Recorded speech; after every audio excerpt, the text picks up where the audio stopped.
All right. Um, let's see. Shawnee is not going to be able to join us because she is, I believe, in mid-flight from DC. Oh, Um, so, and I'm trying to remember Bill and Nadine. I think she asked you all to kind of co-ring lead. So oh, I'll turn it over oh! to Don't y'all. tell me that. That's Nadine. She's got to do that. She's the academic. I'm all out of sorts, but I mean, she, I don't know. She wrote, I feel very good about the document that she wrote. Um, I guess she wasn't at the last meeting and I'm still unsure of what needs to be done. What the I don't know. Maybe it's like the blind leading the blind here a little bit, but what is it that we need to do as a group to get this thing ready to go? Don't Well, we? We have a report in front of us, so don't we need to decide whether it needs editing or approval or both? I think that there's that. I think that there's also the issue of signature verification, if we want to include that in the report or if we want to spend more time. I have not heard if the State Board of Elections has submitted that report that was due at the beginning of May to the General Assembly. I'm trying to figure out serendipitously how to maybe reach out to some contacts and see if they have heard anything about that. But there's that component. There's also a component that we connected with the Committee on Voter Access and Registration regarding Eric. And no, wait a minute, that's another committee. Wait, that's counting votes. I'm getting my two committees mixed up here. This committee and I think it was, now I gotta go back and look in emails here. I think it would be it's the ones who do the list maintenance. Is that voter registration and access? That's voter access and registration. Yep. This one was, let's see, about, hold on. Oh, the grace period for mail-in ballots. That the recent legislation did away with the 3-day grace period. And if we wanted to insert that into our report, or if we wanted that included or talk to the counting votes committee, because that issue did come up in that group. Could I ask a question, Michael? Sure. What is the status of that Senate bill? Has it been passed? It has been passed. So there were two major pieces. That one that dealt with the absentee by mail cutoff period of 7:30 on election night was, I don't believe, Jennifer, correct me if I'm wrong, I don't believe that one's under litigation. I know that the election board's restructuring 749 is under court discussions, shall we say, litigation. The one that limited receiving ballots after 5 p.m. on election day passed and was actually used during the primary. Right. So they stopped accepting ballots after 5 p.m. That were received after 5 p.m. Correct. Correct. Where is the signature? All right. Well, and maybe I'm asking a question. I hope everybody else has too, or people. I'm not the only one. What about the signature verification bill? Has that been passed and the pilot program is now in effect? The pilot program is in effect. That was in effect for the March primary. And within the legislation, it required that the State Board of Elections would provide a report and any recommendations based on the 10 counties that were selected for the pilot program. And that would go to a joint legislative committee. I have not heard if that report has been submitted or if the Joint Legislative Committee has met on any action regarding that. So I think we're kind of in a state of limbo, to be quite candid, until that report is released and the state board gives us some idea of what conceivably was the issue, any issues, concerns, how well it worked in those 10 counties. I know that Rowan County, where I am, was one of the pilot counties for it, but I have not heard anything to bear. Do we need to insert in the report some sort of reflection on the need to understand what the results of that might be? Because we can't reach any conclusions about Right. that or any recommendations. So I think, don't we need to hedge on that somehow in the report, at least to speak to it? I think so. I think one of the attachments that Rachel sent out was a document that I put together that was basically just the legislation out of that particular bill, and then the press release basically from the State Board of Elections about how they were going to implement that in terms of the legislation. So I think, if we choose to add that as an appendix to the report and basically have a section saying we're still waiting to hear how the pilot program went, this is Right. certainly a draft version of the report, and we'll have several months by which we can wait and see what happens. Because I would be curious. Sorry, go ahead. Honestly, I just found an article that said that they didn't carry out the pilot program because they have been unable to find a vendor. This is a Vendor.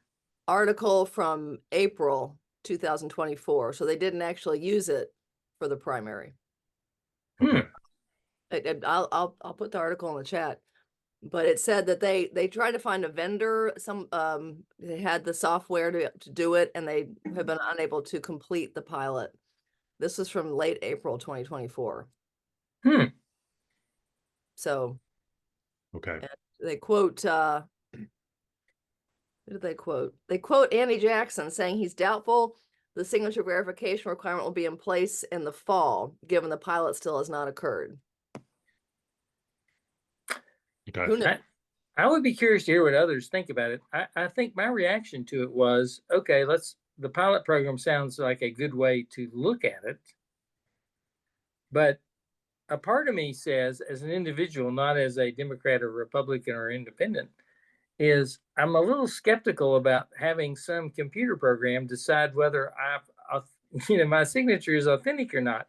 I don't know about the rest of you, but when I sign my name, it comes out several different ways on all kinds of signatures, depending on how much time I have to sign or how careful I am about signing. So that whole thing bothers me just a little bit as, what's the word, big brother kind of analysis of whether my vote is valid. I mean, does anybody else have a reaction to that?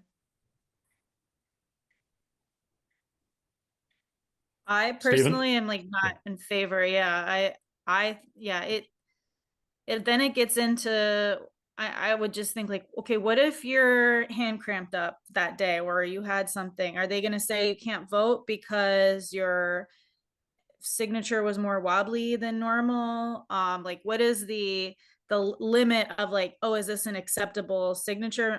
I'm not that familiar with the report, but it would give me questions about like what does that look like, or if that makes sense. Like, is it just looking that it's a human and not just like I don't know. Handwriting analyses, I think, in like court in criminal cases, I think are also like subject to a lot of like I don't think you can use like handwriting to find someone guilty of something in court. Like I think there's a lot of disclaimers. I'm not a lawyer, but I think even that is looking at like people who committed fraud or things like that, like thinking about the Donald Trump trial, whether he signed something, then we're getting, I feel like, in that territory as well. The person who Stephen, works with disability rights and resources said the other thing is that when people are disabled, if they get disability or the elderly as they get older, signatures can be wildly different and maybe, not look at all like what they did originally. My thought was, it seems like handy a software, but maybe if it were used in the event of an objection to a ballot rather than routinely. In other words, if someone felt there was a question about a ballot, I could see maybe the software at least adding to the evidence of whether it was a valid signature or not. But just a thought. Stephen. Yeah. I'll try. I'll try to be brief. In 2018, we had signature verification, and the way we did it in Buncombe County is the Republican and the Democrat sat beside each other as we got these ballots as they came in, and we looked at numerous things on them before they were separated and then given, for verification. The one Republican, one Democrat, we would look at. We were allowed to look online if they had voted before, and we could see, and it is available and was in many counties, if not most all, but we could look at a succession of their signatures over time. And there were key letters, so to speak, their first initial, their first name, first letter, their middle initial, if it was inserted. There were certain patterns, and it was amazing that overwhelmingly, that even though we were one of each party sitting there looking at these, it was pretty obvious. Yes, that's yes. And when there was a dispute, they were left off to the side. Then we also had 2 witnesses in 2018. So we could look at those, and if not that, you had a notary. So there was an abundance of information there. And in 2020, due to some legislative decisions by our legislature, a number of decisions that, in my opinion, were outside of the purview and the powers of the North Carolina Board of Elections, State Board, which did lead to some resignations. They made decisions, and we were told, and there's a memo in late October of 2020, and by the way, Dr. Bitzer, I found the minutes which refer to a lot of this data in Buncombe County, but we were told you'll comply as a board member or you'll be replaced. Pretty bold statement, last paragraphs of that memo in October of late October of 2020. Jay Watson then, with the way we'd handled it, is he wrote a complete dissertation almost and had it added to the Buncombe County minutes on the canvas. We supported it. We did not resign as some people did. We felt like that was a rash decision. We felt like we should stay involved through the process, and any opportunity we had, advocate for clear and concise signature verification and witness authentication. So if I was going to make any suggestions with regard to the report, is without crossing into the legislative territory too much, I think that some type of more affirmative statement should be made that supports that processes and procedures be placed in effect where the signature verification has to be determined, and that witness authentication and verification should be available in case there are 200 ballots that show up with the same address. They were so limiting in our ability to follow up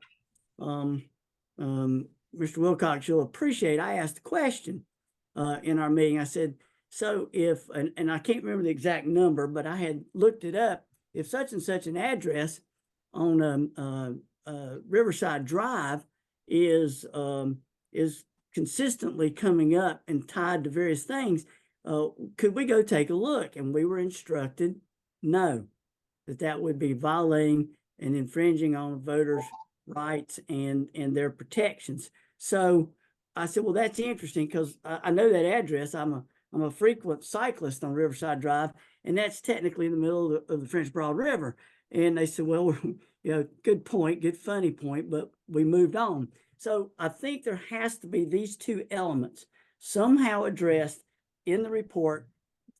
We don't have to be detailed, but we could strongly suggest and encourage that proper procedures be in place for signature verification and witness verification so as to not cause even the perception of a fake ballot or coercion of the individual person casting their ballot or it being filled out for them. So that was my main observation on this report, because I thought she covered all the points in a very academic but yet broad sense. But I think for some specificity, I would add that. I apologize if I rambled too much. I had a little touch of surgery this morning, and I'm still coming out of anesthesia. So I apologize if I rambled too much. But I have given a great deal of thought on this and put my notes in. So I'll be quiet as best I can the rest of the evening. Sure. No. Whatever you want to add. I guess my concern is, as a person who drew 1,000 wills over a lifetime as a lawyer, I've seen a number of people show up who weren't able to sign a will in the same way they signed the will 10 years earlier. They had a mini stroke.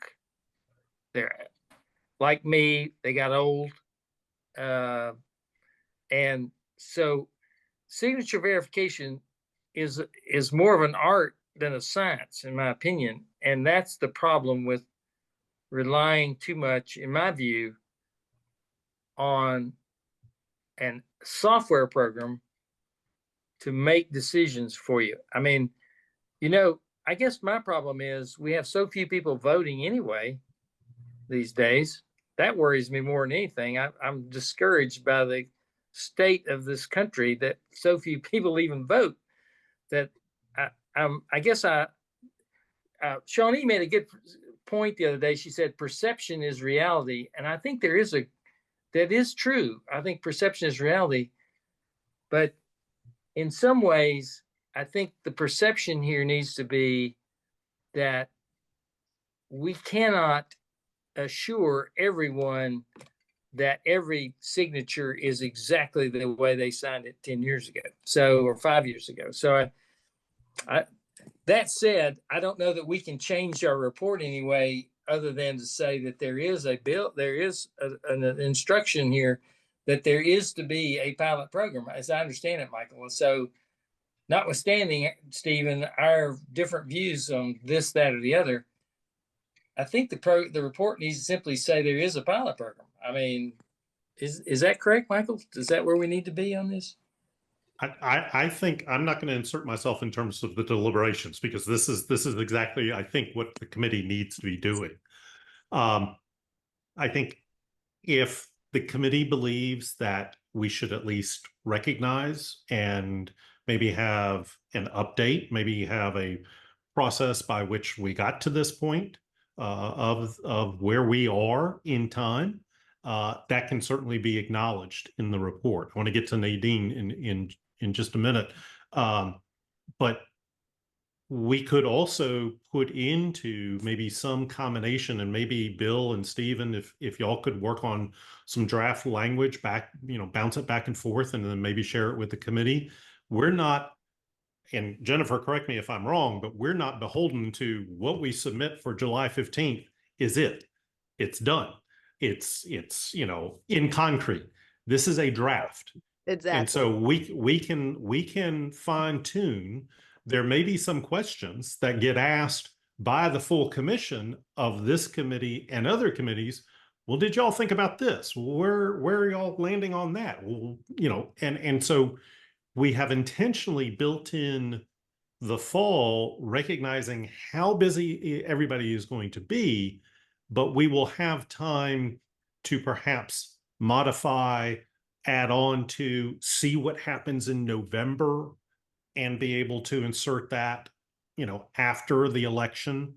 I think, again, I hate to keep coming back to this, but we're in mid-flight and we're still building the plane. So we can take however approach we want to. I think the two articulated stances that Bill and Stephen have said are probably worthwhile to insert to show where things are in terms of the variations and how people are looking at it. And with that, I'll turn the floor over to Nadine. 3 comments. I'd say, I mean, the idea of a pilot program, I'd say as an academic, like that's more data for us to look at. It doesn't mean it's a definitive change in policy, but like, I think even though I'm going to say my next comment, but whether or not I agree with it, it is still more data for us to work with and see, rather than it just being a hypothetical, which I think is in general a good thing, especially if we have a chance to revisit what happened. The other point, though, that I was going to make is that I feel that it's important to remember that whether or not your signature matches your signature 10 years ago, is that a reason to disenfranchise someone? Is the cost or the concern worthy of like whatever this impact is? So is there a problem? And we talked about last meeting, Michael, you presented data or spoke about data. I don't know if you're finished with it, but how much fraud? I think we have different ideas in the committee about the amount of fraud in voting. And I think this is like a hard question. I think a lot of people have different ideas. And so if you are on the side that's like, there's not very much, then why is this is not a problem that we need to have such a punitive, time intensive, polarizing, system in place to deal with a problem that's non-existent. So I think this is like a question of like how much is this the solution like for this problem? Is there a need for something that might violate people's, in my view, like if you don't sign something the same way, is that a reason why you shouldn't have your vote count? Is that a reason why voting is more difficult for you if your signature doesn't look like it did 10 years ago? I think I could change my signature today if I wanted to, right? Like it's my right. If I sign it, like I sign it really terribly and no one can read it. If I decide tomorrow that I'm going to improve my signature, is that a reason why my ballot should be put into scrutiny? I don't think that there's a lot of things that, I mean, you might have problems with in terms of like looking at the data, but is that a reason why someone's vote shouldn't count and or make it more difficult? And so I think that's an important concern. So more data is good, but is there really a problem that we need such an intense solution for? And I think, Michael, you presented some data showing that there's not very much voter fraud in North Carolina. So, is this the issue? And then is this like, in terms of our rights, is having a signature that changes over time or looks different every time you sign something, is that a reason why someone shouldn't be able to vote absentee? So those are the points I'd like to make. Rebecca. I guess as somebody who spent 30 years trying to talk to Congress, both Democrats and Republicans. I worked for 4 secretaries of defense as director of appropriations liaison, and both parties. My sort of take on all this is that my theory was always you tell the truth. You tell the Democrats the same thing you tell the Republicans.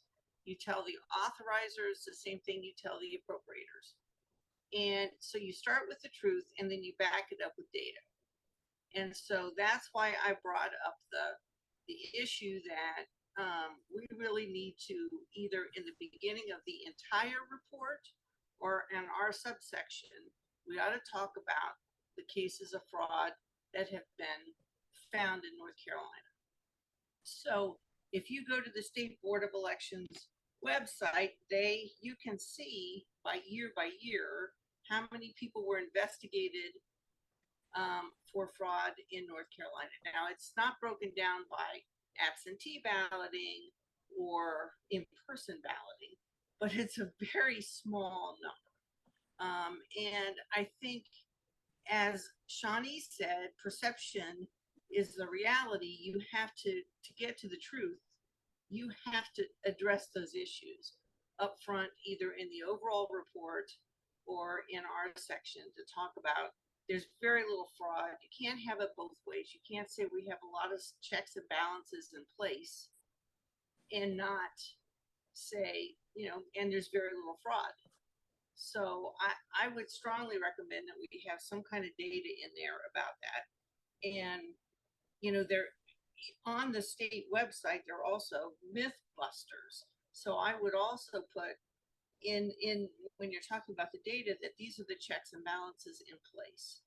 And, whether that goes in our section or up front in the report, I think it should be addressed. Good point. Jennifer, Rebecca?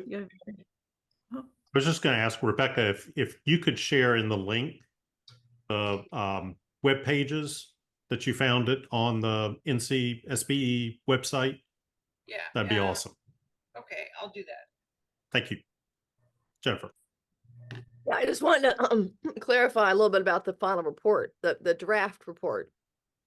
And that is that it is because we are coming into the fall election season, we want to be sure that we're clarifying the way that things are done now. And so, yeah, it's great to say, these were the numbers of fraud in the past years. The signature matching is a pilot. It's not in place yet. We'll wait and see. And then you can also say our committee was divided on whether or not to have signature matching, whether it does help or not. Our committee was divided. There are, I think, more than 25 states that do some form of signature verification. So it'd be interesting to see kind of how other states do it, if you want to do a little more research. But you don't have to have a conclusion for every topic, especially on this draft. And what we really want committees to do is to emphasize what is done now, because part of what our goal is to help educate the public about the checks and balances that are in place now, the ways that things are being done, and what voters should expect when they go to the polls in November. When we did our final, it's going to be probably December or January. We did not want, as a commission, to look like we're trying to influence November elections, because we're not. This is a good government looking into the future kind of commission. So when we get to the point of finally, your committee may have a conclusion about, yes, we should try this pilot. But we can wait until later to actually, finalize that. And you may in the very end just say, we couldn't come to agreement because it's a complex issue, and that's absolutely fine. So I just wanted to put that in as, kind of what our report is thinking, where we're going with it at this point. Hopefully that helps. Can I ask a couple of questions, Jennifer? Do you think there is an issue with finding someone to run this program in November? And is there any issue with funding it for November? Are you aware of that? The signature matching program? Yes. I don't think the funding is an issue. I think what at least from the news report I read, they could not land on a vendor that they thought was doing it well enough for them to implement in North Carolina. They've got to look at software that matches their system, that works with the machines that we have. I mean, I don't know all the different things they looked at, but they'll probably look at what other states are doing as well. Because in the end, we do want people to trust that people who are who they say they are when they go vote. So, but the state board, I'm sure they're going to be, I think Annie Jackson is right. They're not going to have this in place by the fall because there's just so much on their plate for a, a very big presidential election year with a lot of candidates on the ballot. So, Right. I think I agree with Nadine and maybe Steve on this, that I think that it's interesting to see what data comes out of a pilot project. I did note that in the legislation it said that no one would be disqualified in the pilot counties if there was a what's the word, objection to their signature being valid. So that they were being careful not to disenfranchise someone in the pilot counties during the pilot program. So I'm not sure I see the harm in any, unless somebody else does, in the pilot program itself as a means of understanding what the facts and data might reveal that could be helpful. So,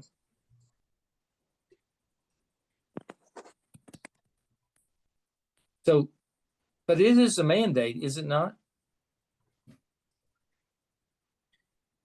It is, Michael?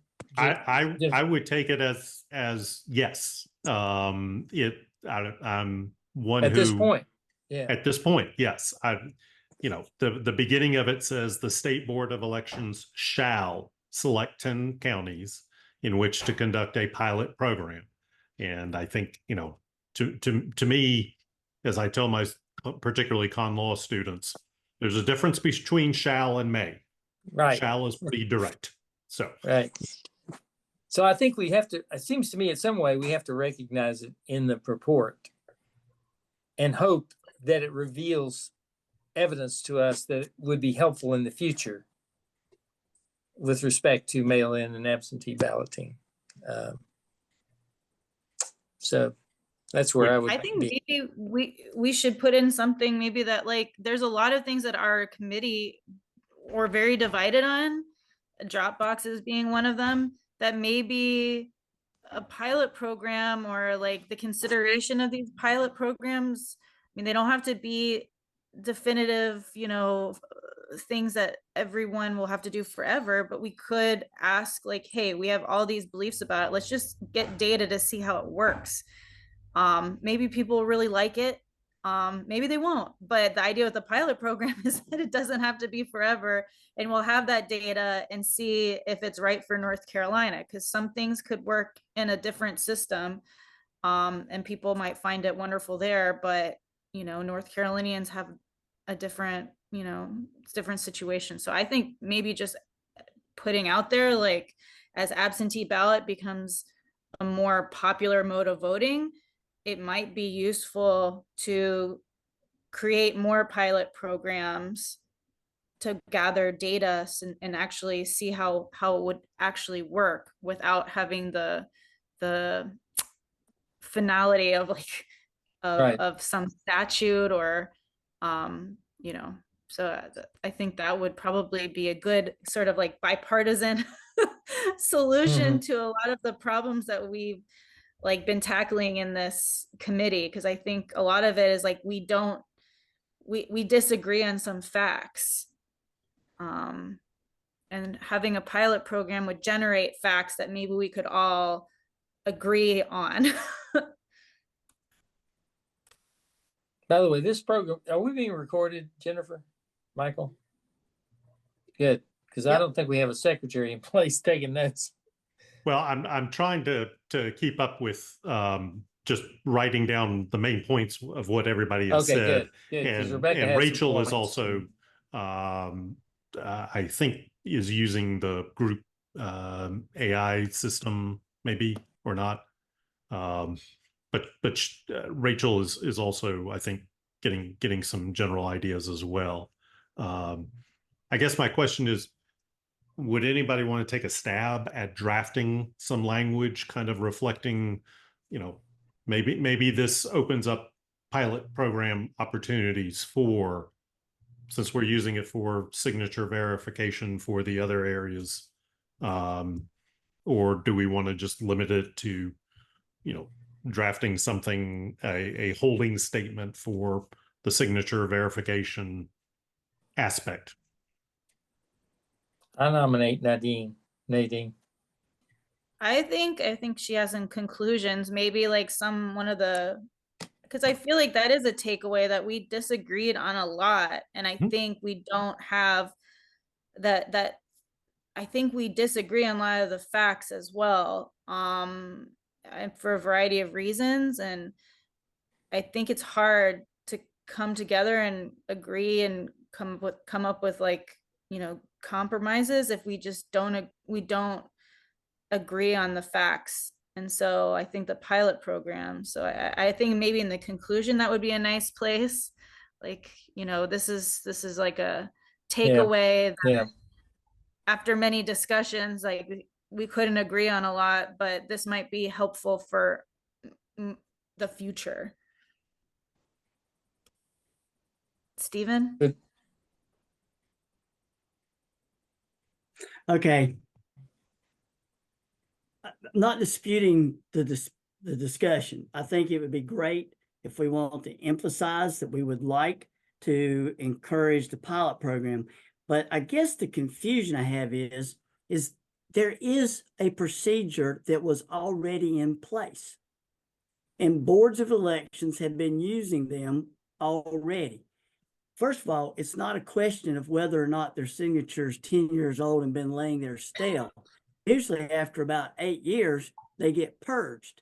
You usually have some ability to look at their signatures, whether it's been mailed in or whether it's been signed when they sign the election book on site every 2, 4, 6, 8 years. Now, it's not a perfect system, and I agree that I don't want a computerized system evaluating it, because when we sat there, first of all, there weren't that many disputes. There were just not that many disputes. And we came together and we had very, very few that we were locked where anyone would refuse to agree. And then they handled it by following up to make sure that the person was really alive. They had staff that took and verified it. But the overall objective, and I think this is pertinent to our commission, is even if there are few errors and there are few rejections, the perception that they have been checked is important for confidence in the electoral process. And that is, so what I'm saying is, it wasn't a huge thing that we went through, but it became an issue when we were denied the right to look at the data that had been collected over numerous election cycles. And there were changes in their signature over time, but it wasn't so significant that 2 years ago or 4 years ago, you couldn't verify. And we were almost unanimous in every decision. But I think the perception that we were allowed to do that so that there was confidence that those ballots were indeed valid was what was important. And I think that was missed in 2020.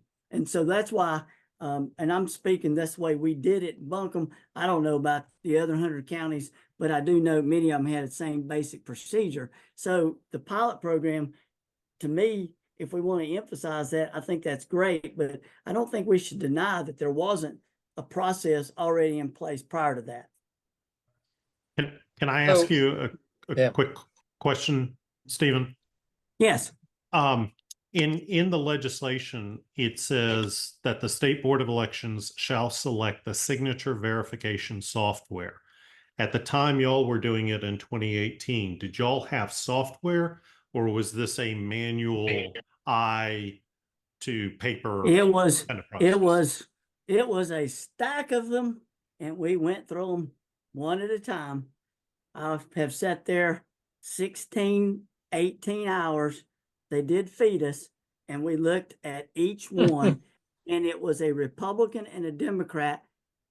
We each had our stacks, and we looked at them, and then the chairman, of course, we had 5 members. The chairman would come and oversee us, but it was one of each party looked at them together. And if we had a concern, we laid it aside, we stopped all the looking, and we all then looked at that envelope together.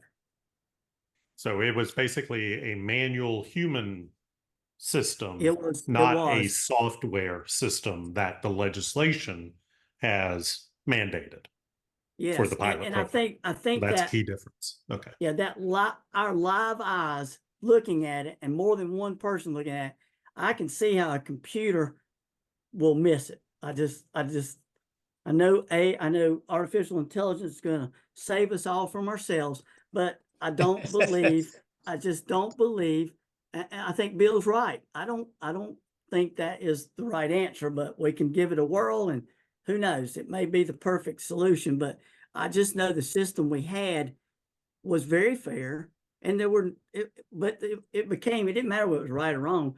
Everybody believed in what we were doing, and that every verified vote was true.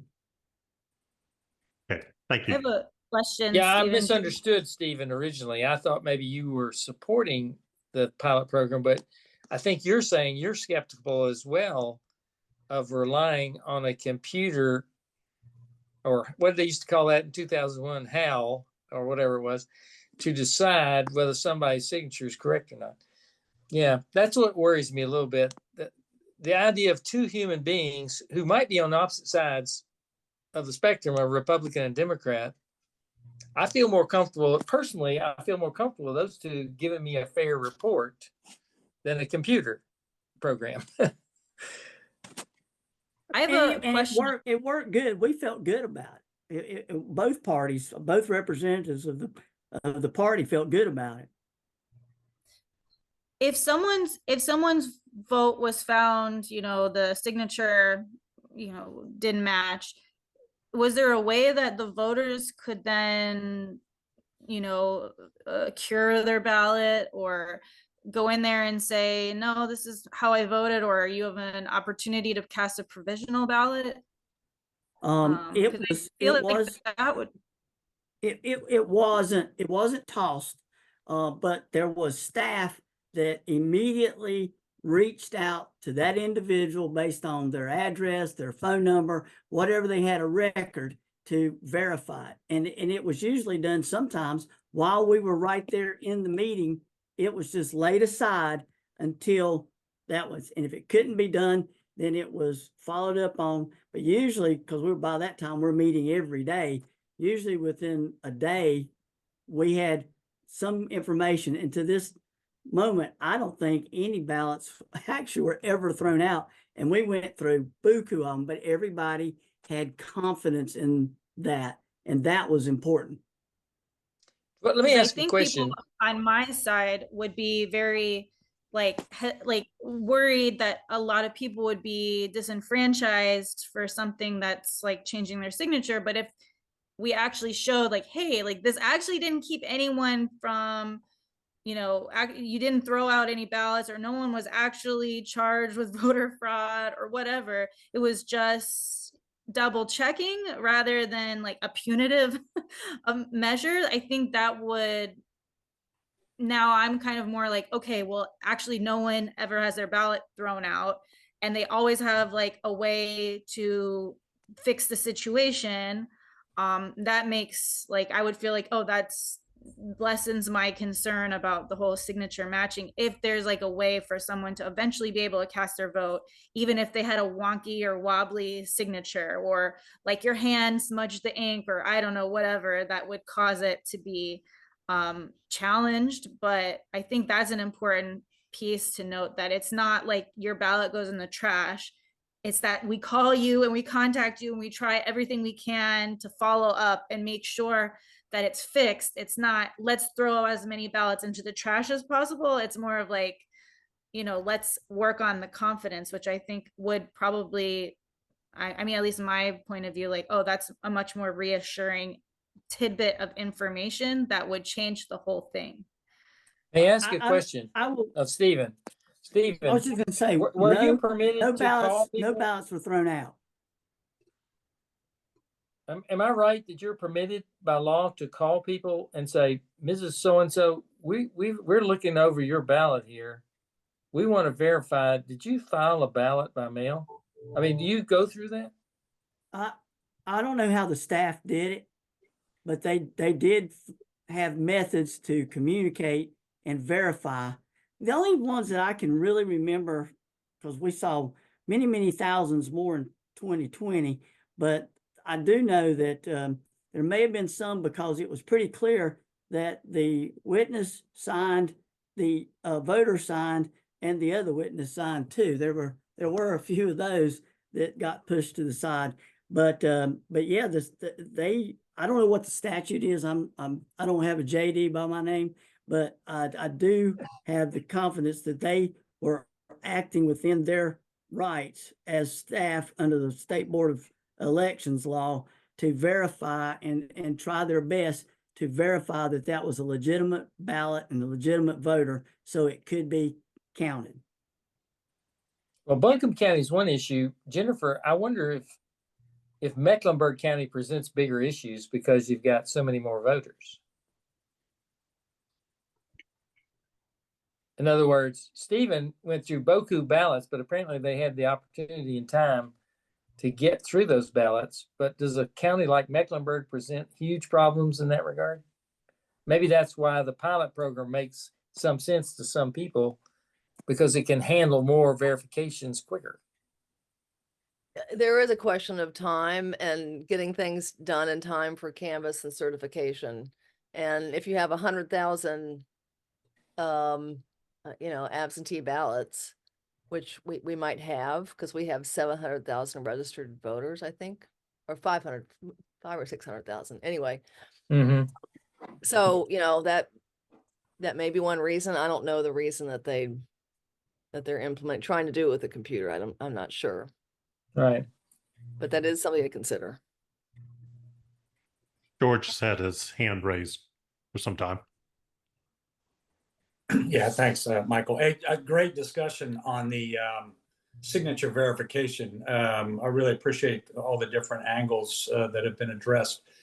I'm looking on page 4 on our draft, and it talks about embracing the advancements in technology. So if this signature verification is kind of one of those things that we're looking at potentially embracing or not, I think we just need to be mindful of that comment within our draft report as it relates to signature verification. But, Nadine's comments about, changing your signature over the course of a number of years or even in the course of a very short period of time really resonated with me.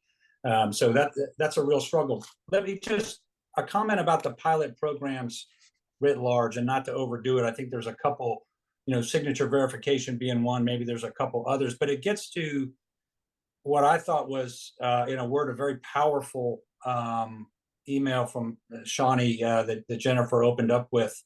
And that is, the focus on public trust. And the public trust, I had kind of a back and forth with Shawnee, and Michael was on the CC line last week about how national perceptions are kind of seeping into North Carolinians' views on election security, and that kind of under that umbrella of public trust. I think some of these pilot programs may help us get at that public trust and address some of those national perceptions that seep into North Carolina, regardless of all the great things that are being done within the state, because of the heavy national media diet that North Carolinians, like any other citizen, has, right? Heavily influenced, and more so in a general election year. So I think the pilot programs have some merit at getting after public trust, because you can demonstrate that you're addressing some of those specific issues that are driving some of these nationally generated negative perceptions on mail-in voting in particular. So I'm after listening to this great discussion this evening, I'm in favor of not a plethora of pilot programs, but a couple well-focused programs that perhaps address some of these specifics within those negative national perceptions. Because you know, I'll just use kind of a military frame because that's what I'm used to. You can have all the tactical successes you want. And the parallel with North Carolina is all the great things that are being done within the election process here and the improvements. But if you're not winning in the information space, you're losing. That's a great point. You're losing strategically. And so we've got to, and I've struggled with, without, as I mentioned, Michael and Shawnee, I don't want to be tilting at windmills, but somehow we've got to address the national perceptions because they heavily influence North Carolinians, whether we like it or not. And I think these pilot programs may be a way, one way to perhaps start to get after some of those. That's a great point. If I can intervene there, I think Deandra said so too. That, and I do think if I were out there, not a part of this committee, I think it would be helpful to me to know that we are paying attention in some ways. And the pilot program says we are paying attention. We are thinking these things through. So I can't disagree with that either. I mean, I think that's a great point. And I do agree with Shawnee's point that perception can be reality, and that's the problem.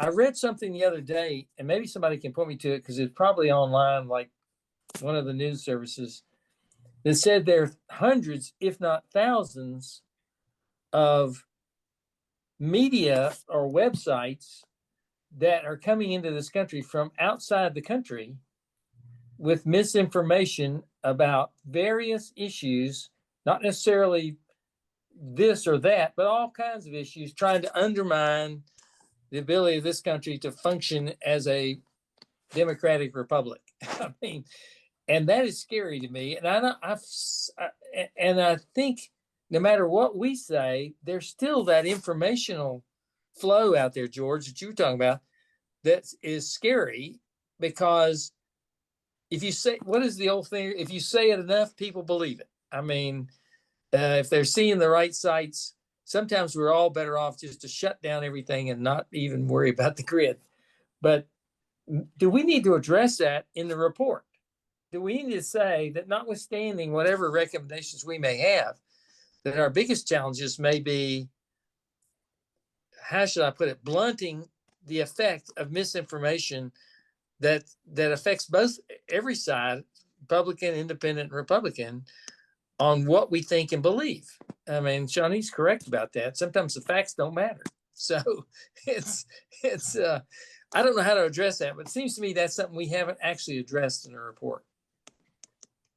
I think, and Jennifer can certainly correct me if my impression is incorrect, but when the committee chairs met recently and talked about what each committee is bringing to potentially the July 15th meeting, the overwhelming sense was the absolute dire need for public education, for the ability to have clear, concrete, reliable information that voters can feel confidence in and be able to take away and say, I heard about this, but really it's that. And I think the thing that struck me from all the committees, probably to a committee, was that need for public education to equate to public assurance, to equate to I'm going to participate in this process because I feel confident about what the process is doing and is operating, that I may never know about, but I have faith and confidence in the security and the safety of the election process. So I don't know if Jennifer wants to add anything from her perspective about that, but that's kind of where I was seeing things. I think you said it perfectly, Michael. It's absolutely every committee's talked about the need for public awareness. Every committee in delving into how our system works has been impressed by the checks and balances, the audits, the ability to go over to have, like Stephen was saying, to have a Republican, Democrat look at each thing and hardly ever disagree. I mean, every committee has had that conclusion, but also recognizes that the information out there doesn't always match that. And so that is probably the biggest need, is to have that public education. And that's why we may call on you all to be interviewed by press, to be part of our town halls as we go into November, because we do worry that there'll be a lot of misinformation. And we know that other countries have tried to influence our elections, as well as people, on different campaigns are trying to do it. So, Right, right. yeah. So, yeah, public education is number one. Could I I make don't want this- to, go ahead, Bill. Something occurred to me a couple days ago while we were thinking about this, when I saw Shawnee's nicely worded email where she talked about perception rules. And I wonder if the state board is missing an opportunity, and maybe they've got it, and I've just never seen it, to create a public service video that's not too long, that is disseminated among media, TV, whatever, streaming, online, whatever, to inform people on how they can vote and how they can vote effectively. In other words, with links and that sort of thing. And it's run over and over on various, Asheville's TV, Charlotte's TV. It's not just run once, it's run more than once leading up to the election, so that I know that there are ways out there I can vote. And in the public service announcement, you could be creating an educational device where you're saying, North Carolina has many safeguards in place, but you can use these devices if you need to vote a different way than you normally would expect to vote by showing up. So I don't know. I just think there's an opportunity there. I wish there was some way to convey that to the commission, to the board, state board. I know it's 8:01 and want to be respectful of folks' time, George, and then I had one quick question to follow up. Yeah, Bill just hit on what I was thinking, and that is there a plan for kind of education penetration, if you will, going forward? Because these headwinds that we're talking about, both domestic political headwinds in the information space, but also adversaries penetrating our system and creating distrust through various means, like they've done in past general election cycles in particular.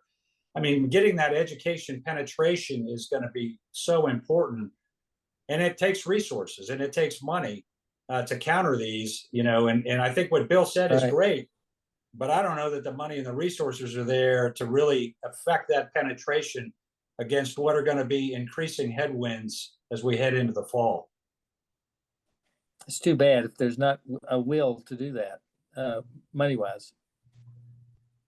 By the way, since it is 8:01, I just want to say that at the report generally, I think Rebecca suggested that she was pretty comfortable with the report as drafted. I'm pretty comfortable with the report as drafted, other than what we've been discussing.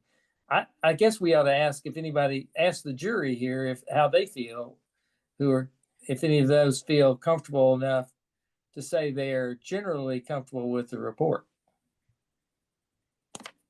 I'm generally comfortable with it. There's just maybe it's like 95% there, just maybe a few little amendments, and I feel like she did a really great job. Stephen, where are you on this? Well, I think based on what's written, I think that's great. I would like to see an emphasis on, ballot security, mail-in ballot security, at least alluded to. The pilot program might be an opportunity to give it a plug, and that if there's any comments beyond that they, that we definitely have a procedure in place for voter signature verification. But if we don't want to cross that threshold with the report, at least until after the election, then I think some wording needs to be added for the purposes of supporting the programs for the 10 counties. I guess that was if folks are comfortable with it, and what I can do is draft, a very short section, maybe for the conclusionary component of the report, and let folks kind of insert this, think about tweaking that, and then we can get it ready for distribution by the end of the month. Right. I guess one of my questions was certainly on the subject of pilot programs, the signature verification component. I believe I heard Dropbox as a potential pilot. What other? And I guess are there others that we should consider inserting as a pilot program, or are those the major ones that folks are concerned about? Well, other than the insert as the pilot programs, no, I have no others that I would be interested in. Okay. I do think we need to drop in somewhere and some sort of wish that we address is in some reasonable way the misinformation campaigns that tend to try to undermine what we are trying to structure in North Carolina as a fair and equitable system. I mean, yeah. Okay. There are very few people, I think, that could find any reason to question fairness of elections in North Carolina at this point. I mean, based on everything I've read and everything you've provided, Michael. Yeah. Rebecca, did you want to throw some language in there that you were thinking about? Do you want to send something in to all of us? If you had an insertion you wanted to make, you were talking about? Well, I will send to you all how you get to this information on the state board website, and you can look at it. It has a Mythbusters section. Okay. Says, this is the problem and this is the reality. And it also has these statistics, but I'm not wedded to having it exactly in our subcommittee report, but I think it should be in the overall report somewhere. I mean, I could go either way, but I think we should at least put the number, the statistics that we have, the investigations that were done by the state, that kind of thing. And Michael, I guess, could we ask you to see that the what would you call it? The steering committee understands that? Yes, I will convey that. And you can, as Michael said in his email a couple of days ago, you can define fraud any way, a variety of ways. Right, right. But, this, the way this report is, or the state website is situated, it talks about it gives you the relevant statute that each case, violated. If it was double voter or, false swearing. I mean, it gives you the violations so you can see what they were. And it's That'd be great. You can go down the list. I mean, you can require, this is something as a lawyer I've always learned, you can require a notary in anything. But if the notary's a crook, what are we going to do now? I mean, it's like, oh my gosh. I mean, I've seen it all. I mean, so there's a point where faith comes into everything. I mean, but yeah, 50 years of practice has shown me a few things that disturbed me over the years. So I have one kind of weird question for Stephen though. If you're looking at a disputed ballot, whether it's signature verification or address or whatever, can you see how that person voted? I mean, is that sort of, blacked out? I mean, I guess I would feel a lot more comfortable if things were being investigated if you can't see who I voted for. I can answer that quickly. You cannot see how they voted because the envelope is not opened yet.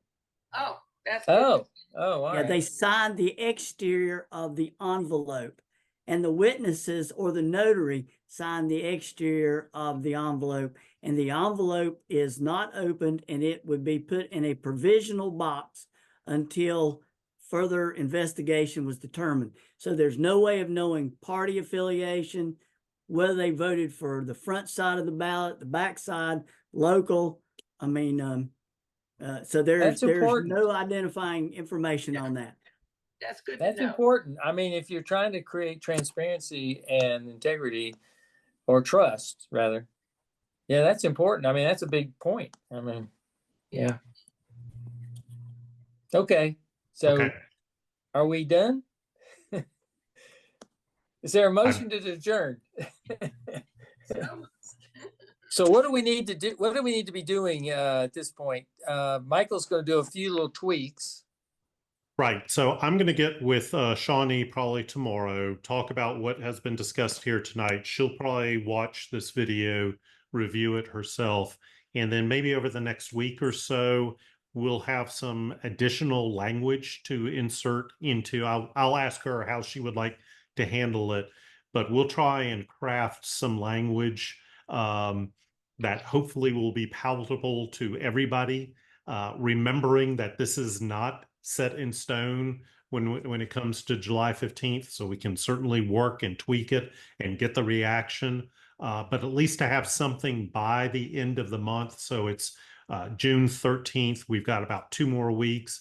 I'm in and out of town, but I think we can accomplish everything and have it ready to be sent to the steering committee for distribution by the end of this month. If Good. folks are comfortable with that. Yeah, I think we're good. Okay. I think we're all. Amazingly, the jury is on generally the same page here. All right. Great. Good to see Thank you you all all. very much. All right. Have a good evening. Good night. Good night.